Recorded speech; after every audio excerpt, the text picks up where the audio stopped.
C'est une matinée mouvementée dans le monde du football européen et plusieurs gros dossiers agitent la planète foot. Entre blessures, tensions de vestiaire et décisions surprenantes, on fait le point sur les infos les plus chaudes du jour.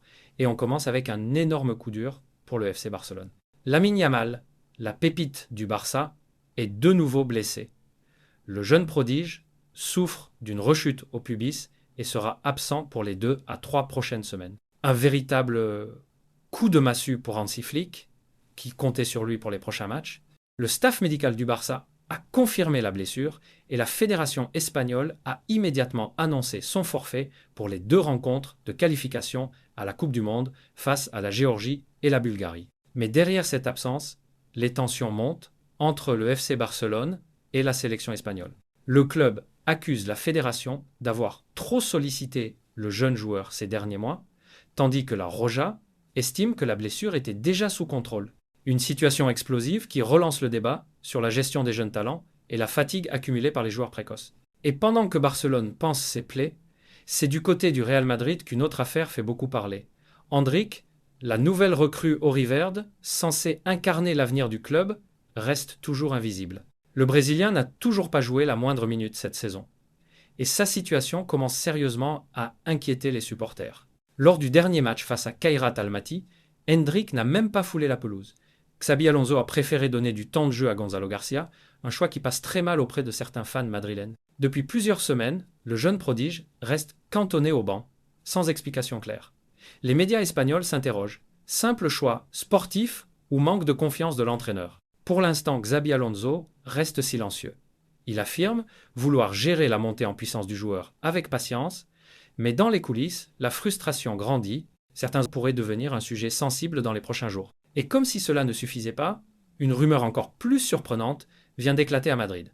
Plusieurs médias espagnols affirment que 5 joueurs du Real Madrid seraient en colère contre Xabi Alonso.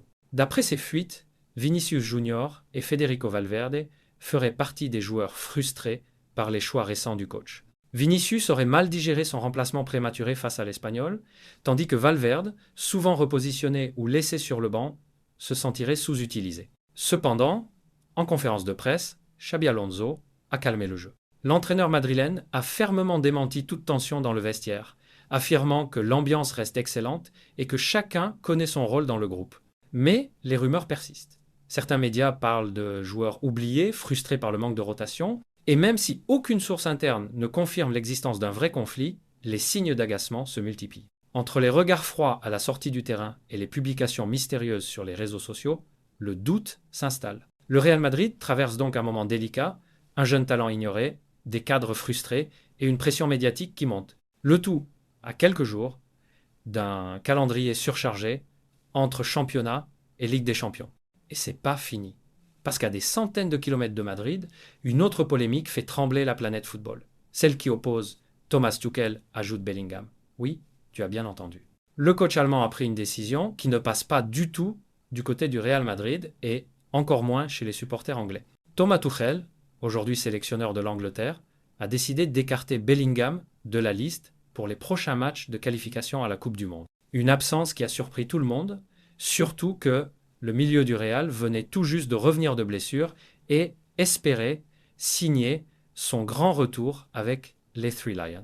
Mais Tuchel, fidèle à son style tranchant, a justifié ce choix en expliquant que le joueur n'avait pas encore retrouvé son meilleur niveau physique. Selon lui, Bellingham doit encore travailler pour retrouver le rythme nécessaire à la compétition internationale. Une explication qui se veut rationnelle, mais qui a tout d'un message envoyé à son joueur. Dans les médias britanniques, cette décision passe mal. Certains y voient une provocation déguisée, voire une manière pour Tuchel de marquer son autorité face à une star déjà bien installée. D'autres rappellent que Bellingham reste, malgré sa jeunesse, l'un des leaders techniques et mentaux du groupe. Le priver de sélection alors qu'il a retrouvé les terrains avec le Real Madrid serait une décision difficile à comprendre. Et bien sûr, à Madrid, la nouvelle n'a pas laissé indifférent. Le staff du Real considère que Bellingham est apte à jouer et qu'il n'a plus de gêne physique. Pour eux, Tuchel aurait pu au moins l'inclure dans le groupe pour qu'il retrouve du rythme avec la sélection. Le joueur, lui, serait déçu. Selon plusieurs proches, il espérait participer à ce rassemblement pour prouver qu'il est prêt à revenir au plus haut niveau. Mais connaissant le tempérament de Bellingham, cette décision risque plutôt de le motiver davantage. L'Anglais a toujours été connu pour son mental d'acier et il pourrait bien répondre sur le terrain dans les prochaines semaines. Le calendrier du Real Madrid lui offre plusieurs occasions de faire taire les critiques, notamment en Ligue des Champions. De son côté, Tuchel assume pleinement son choix. En conférence de presse, il a déclaré « Je veux des joueurs à 100%, pas à 90%. » Une phrase qui sonne comme un défi lancé à Bellingham, mais aussi comme un avertissement pour le reste du groupe anglais. Le message est clair, personne n'est intouchable, peu importe le statut.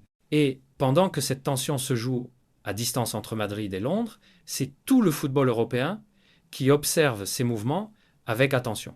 Entre les blessures à Barcelone, la frustration au Real Madrid et les sélections discutables de Tuchel, les grandes nations du foot traversent un moment d'instabilité.